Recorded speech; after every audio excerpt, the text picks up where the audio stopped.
go get him again. Welcome back to the Robezoid channel. I'm your host Mark, and on the docket today we have an unboxing first impression video on the brand of Acqua Di Parma, the brand that did not sponsor Demi. The only brand that doesn't sponsor Demi. She was complaining on a video.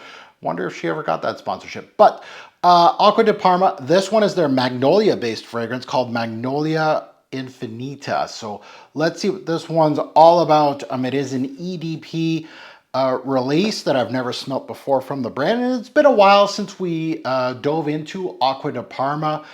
They have some very solid, of course, citrus-based fragrances, fresh fragrances, but they also have some darker stuff to check out as well, like oud, leather, ambers, things like that. This one is part of their signatures of the Sun line, if that says anything to anybody.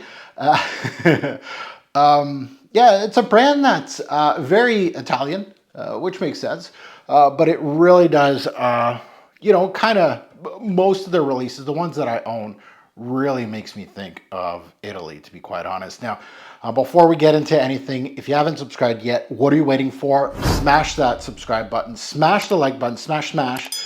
Get them both while you're at it. Much appreciated. To my returnees, welcome back. We're going to dive right in on an Acqua Di Parma scent now. It's been a while for us, so let's get into it. Let's take a look at the note breakdown on this one. It was released back in 2022, so it's actually a fairly recent release. We're seeing a lot of course, citruses up top with bergamot, lemon, and orange, and then in the mid we got those florals coming in. So we got 4 of those. Then we have musk and patchouli in the back end. So let's see what we get as far as bottle. It looks like it's a black cap with the black. I think it's been a while. Like we've been delving a lot on my channel with the blue ones, right? The blue caps with the blue. And I guess that would be their fresher collection. But yeah, let's get into this one. Let's see. Of course, this is a returned product from Fragflex. A good little dent. Someone did their job there. They didn't decan a whole bunch, but let's get into it. Atomizer, not too shabby. Not one of the best, not one of the worst. Let's take a look at it. Let's see what we get up top. Floral and citrusy. I'm guessing you don't need me to tell you that. You can just look at the note breakdown and know it's going to be floral and citrusy. Bergamot's your primary. If we're looking at citruses, bergamot's heavy up top with a wallop of magnolia, which, again, you don't need me to tell you that. It's in the name, but at least the sticker, you're not getting sticker shock. And with a lot of brands, you do. So you have to be careful. Even note breakdowns don't tell you the whole story.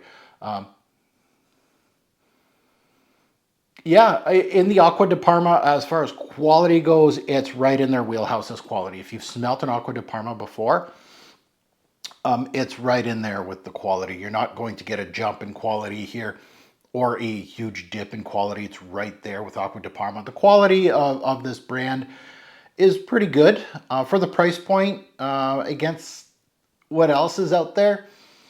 It's more in the positive than negatives, we'll say. It's up there. So let's put it on skin. Let's see what this one is all about on skin and see if we get more. And again, mostly on skin for me. That bergamot sparkles quite quickly on my skin. It's actually much brighter, much nicer on my skin than it is on the strip. I always say to test on skin. Honestly, it's the best way of doing it. It's already starting to go into more of a white floral territory for me here on my skin. Jasmine is introducing itself. I am getting some dewy, wet aspects in this release, which is always great to have. It makes the fragrance a little more three-dimensional, and I'm not talking about like, an aquatic tinge of like a designer fragrance where it's very flat. I'm talking about dewy, and with like a green stem accord, right? As well, jasmine can do that. So nicely done. It's smooth. It has some creamy aspects, and with the florals in here, rose, ylang ylang, jasmine, magnolia. I would expect some smoothness. I would expect some creaminess. It is going more into the soapy territory already. So this is a fast transition on my skin right now. It really, a lot of the citruses already have like said bye-bye. It's going way more into the white floral territory. So really, those citruses burned off. Oh, what are we in now? Minute 2, 3 on my skin? So at the end of the day, this is a simple, clean Magnolia scent profile. So that is your primary with some more florals and of course some citruses backing it up.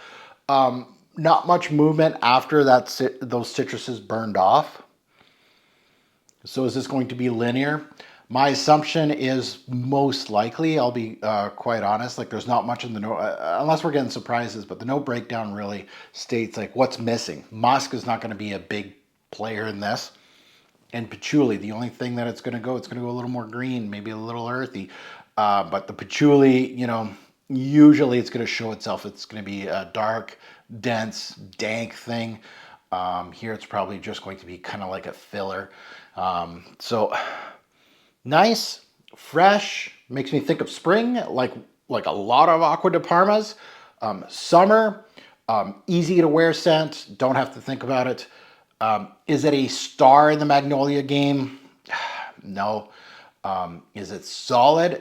Yes, it's well put together. It's very solid. But I don't think it would impress an avid frag head, right? Somebody that's been in the game for a long time, has smelt multiple Magnolias, especially high-end niche ones. And even at the Acqua Di Parma counter, unless you're specifically looking for a Magnolia-based scent, I'll be honest, there's much more from the brand that will grab your attention. This is not an attention grabber, like, especially when you start smelling them all. Like, I have that history with Acqua Di Parma that I'm like slotting it in, and it's honestly, you know, as far as quality goes, it's on par with the rest of them. But what makes it more interesting with the others, namely, and you can take a look at some that I have, but they have something that shows up and is absolutely beautiful. The Magnolia in here is very solid, don't get me wrong, but it's not one of those that I'd be like, oh, like this Magnolia is kind of like punching up its weight class. Like this smells like almost like a $300 niche Magnolia. No. However, price doesn't affect anything, right? We've smelt, you know, I've smelt some $400 or $500 fragrances that have Magnolia in it, and I'm like, what? This is it? So it's there. If that's what you're looking for, it's gonna probably, it'll be good. But if you're looking for great, you're probably gonna pass on this one. So nothing new here from Acqua Di Parma. I'm happy that I've tested it, but off it goes to be decanted tonight for fragflex.com. That's where I got this. And you can too. Go check out Fragflex. They do have a bunch of Acqua Di Parmas. Acqua Di Parma is one of those brands that honestly, going to a discounter route is best. There's, and you could say that for a lot of brands, but honestly, especially testers like this, you don't need this, right? This box, unless you really, really want it. That can knock off like 20, 30 bucks off a price. And Acqua Di Parmas can sometimes go under the $100 threshold, which is absolutely amazing, especially for the right ones. So check out Fragflex. I do have a code, TFG10, gets you 10% off site-wide. Definitely keep that coupon in your back pocket. Why? Because it has no expiry as of today's shoot. As long as I'm decanting for Fragflex, they will allow my subscriber base to utilize the code, which is awesome for you guys. So keep that, you know, you can use it as much as you want or as little as you want. There's no threshold. You don't have to buy $100 worth of stuff. You can just buy $10 and use my code and get a small portion off. So Magnolia Infinita, yeah, an okay release. And again, right, this is not a sexy fragrance review. Probably going to get like 200-300 views. It's one of those that really is more, there's a lot to gain in regards to, for me and certain people that were looking for this, right? I may help out 3-4 people. There you go. I already win. Plus, this, of course, helps me with my Rolodex. Now I have More Magnolia-based fragrances in my Rolodex to help out people. More Acqua Di Parmas to help out people. This is the whole gist of doing these unboxings. It's always learning, always.